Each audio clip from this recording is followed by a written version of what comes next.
Who couldn't use an extra grand, right? Cavaliers lose by 2 last night. That's a tough one. It was. 116 to 114 back in Salt Lake City. It was Donovan Mitchell's first time back in his old home court since joining the Cavaliers. I think Jazz has been here to play them. It's the first time going back there. And the Cavs are statistically right now, they're a better team than the Jazz, but it didn't work out last night. 116 to 114. They will stay on the West Coast-ish. Play the Trailblazers tomorrow night in Portland. That's a late game, 10 o'clock here on MMS. And then they'll play the Timberwolves in Minnesota on Saturday and come back home for an MLK Day game on Monday. We are going to be preempted on Monday for the Cavs-Pelicans game. That's a 3 o'clock tip. So 2:30 on Monday is when your pregame coverage will begin here on WMMS. Of course, you can also listen in the iHeartRadio app. Alan, talking about doing it yourself, when's the sperm test? That's a good question. I've got it in a couple of weeks. Of course, I had my vasectomy back in November, and our friend Dr. Ryan Berglund from the Cleveland Clinic makes it very clear, and he's mentioned it on the show over the years for guys who are getting snipped, that, your boys can live for up to 90 days down there. And so when I got my vasectomy on... Yeah, but that's what Dr. Berglund said. We've had random people call in and say they were good to go right away. And you know what? So why wouldn't you take their word for it? I did my own research, and I landed on Dr. Ryan Berglund, who did my vasectomy. And he said, give yourself 90 days.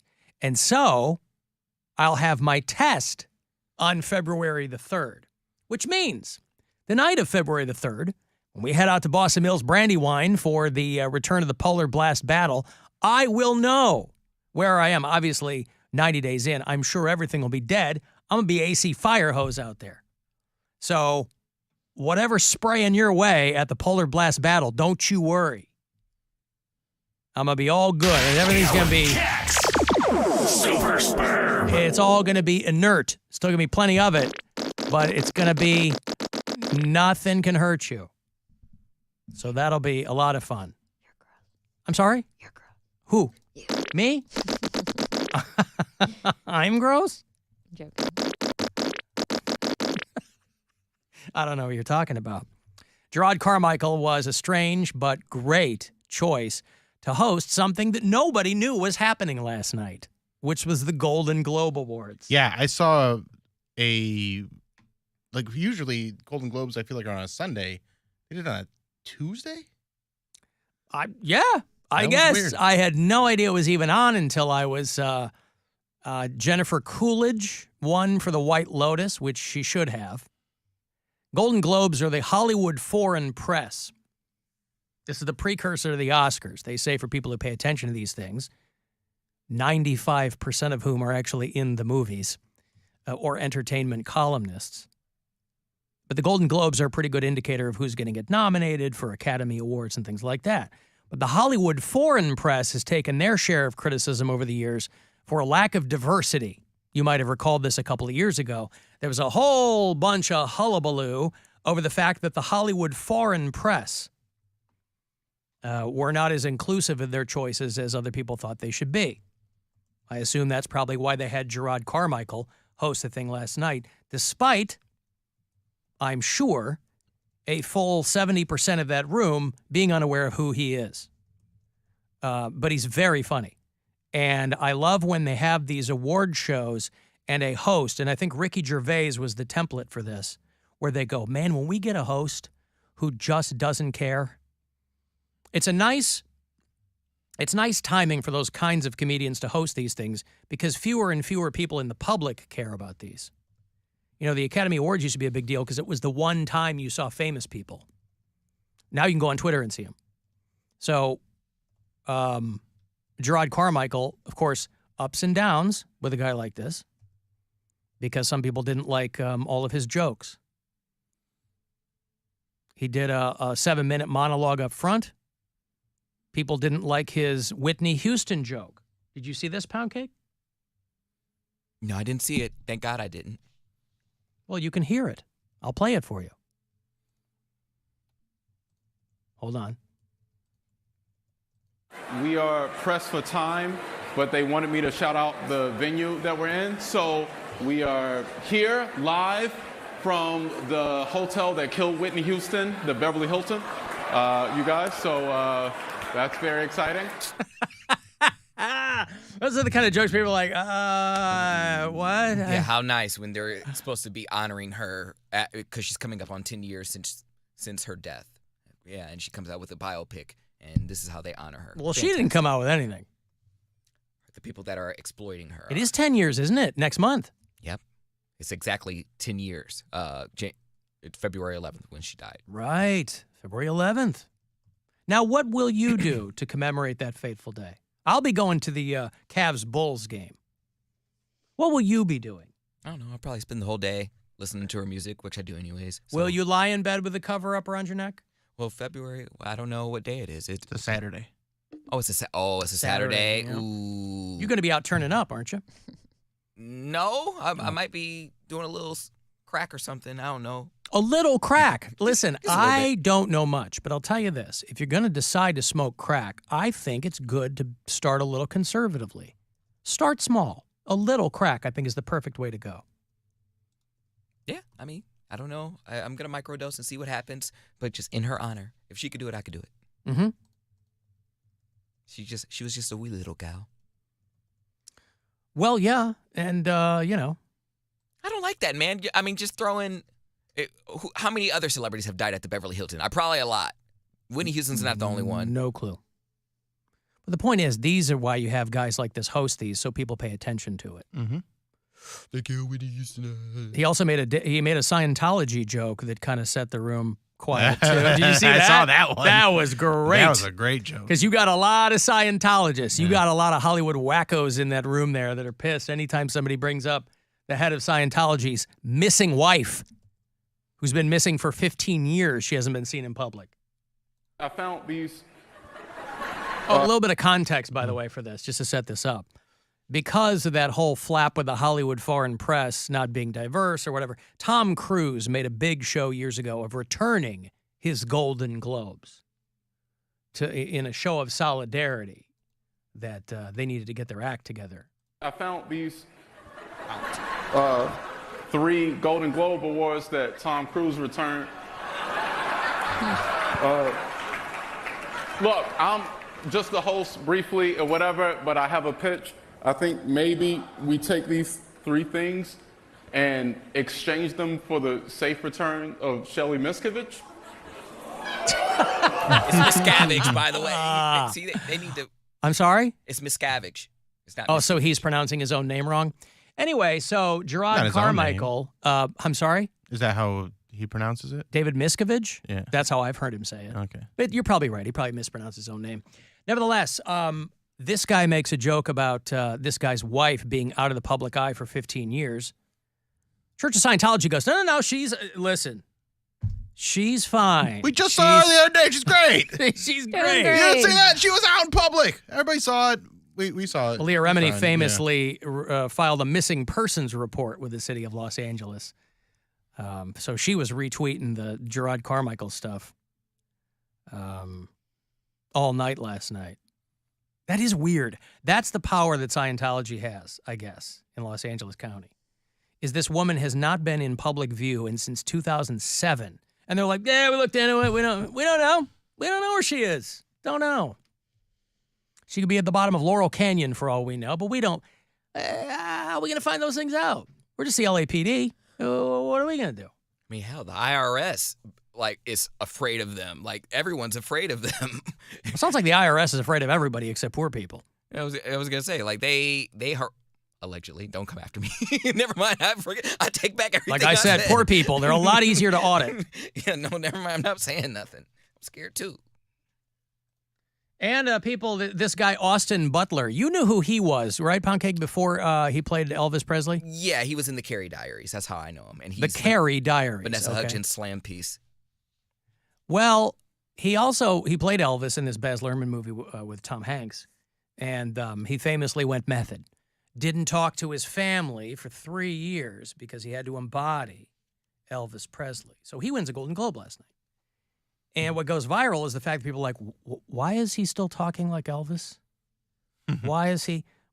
But I'll go to defend this guy. if you're that deep into a role, and again, everybody has their process. A lot of people think that method acting is nonsense. Just act.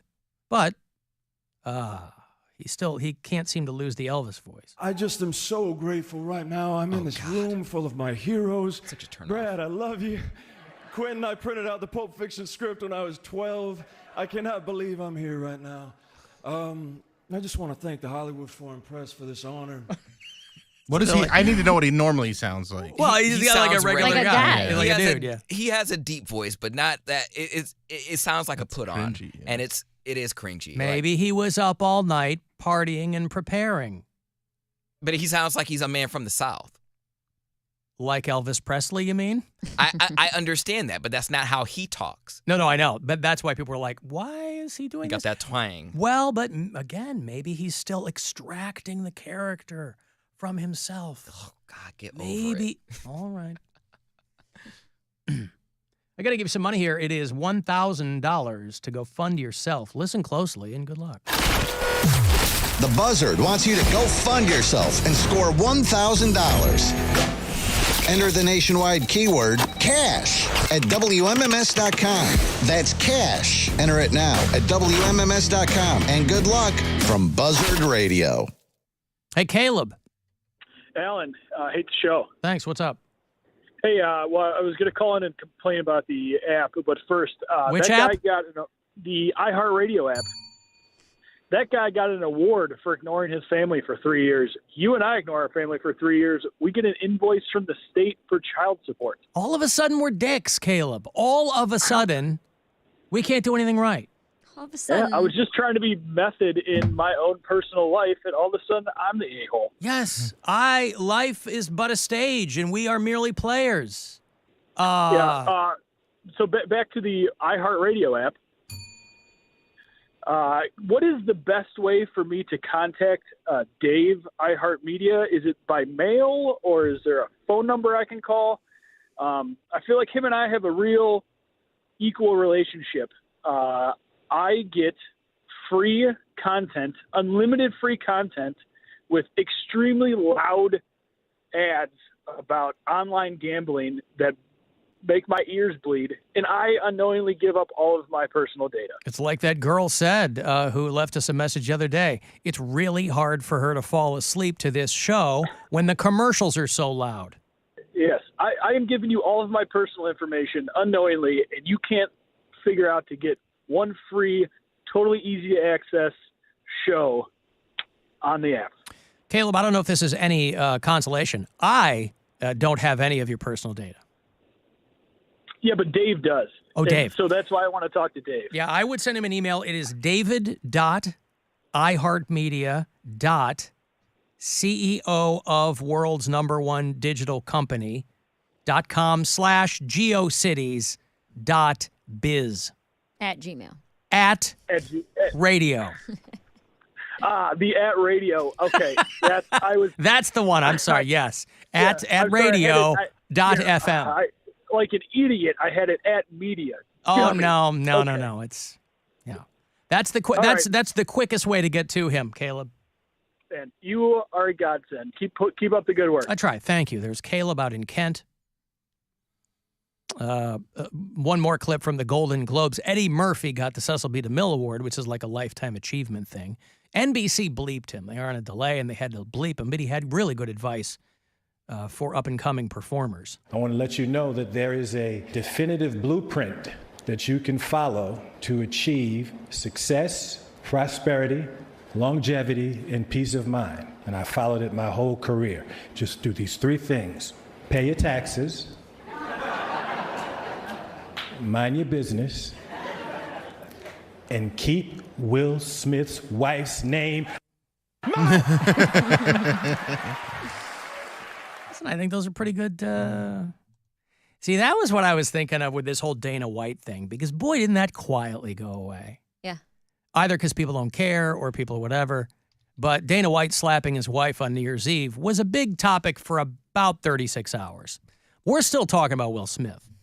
You know, D.L. Hughley is one of these guys who came out. He was like, can you imagine if Dana White had been, I don't know, me or... I said that. You said what?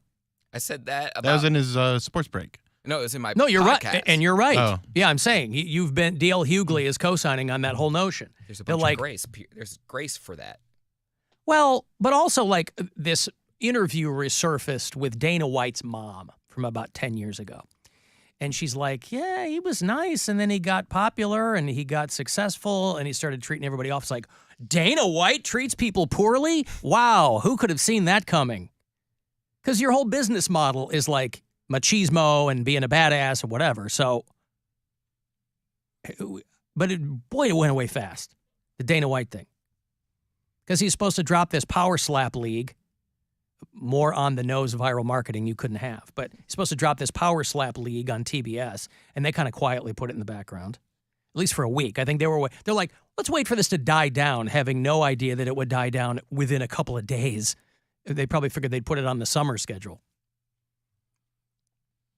But nobody's really talking about Dana White and that whole thing. I'm hoping TBS replaces slap league with car jitsu. Have you seen car jitsu? No. Where there's two people who wrestle in a car? Oh, this is great. Oh, I have seen that. Have you seen yeah. it? Yeah, I'll show you this. I'll put it on the live stream. People can watch car jitsu. Strap themselves down and then they fight. Oh, right away, Felton shows his experience there. He reaches over with his left hand and blocks the seatbelt of Davidson. You can see here in the top left-hand corner of your screen, reaches over, blocks the seatbelt with his left hand, frees himself with his right hand, and immediately just goes to smashing Davidson into the driver's This side. looks like something you'd see at a park in West Hollywood. This was the back seat of our car every time we were growing up. Yeah, just 5 kids. And it starts with, I'm not touching you, or, oh, Bill's on my side of the seat. And then all of a sudden, you're just rumbling. I like how they have to get guys to do play-by-play and pretend like it's that there's strategy or that there's whatever. They get these guys who are just voiceover dudes or probably in some kind of sport, and they go, do you want to do car jitsu? They give them a one sheet of the rules. They go, yeah, I think we can do it. And take one. There's another clip going viral of keep the balloon in the air. Keep you uppy. We play that at Casa Cox. Yeah. And it's fantastic because they're really trying, because you can't hit it down, so you have to hit it up, but you got to hit it across the room. And these people are jumping across a room. There's lamps and couches and everything, and they're running all over the place trying to keep this balloon. And it's pretty entertaining for 60 seconds. It used to be called good. It used to be called the Balloon World Cup. I don't know if it is still called that, but my daughter watches a show called Bluey.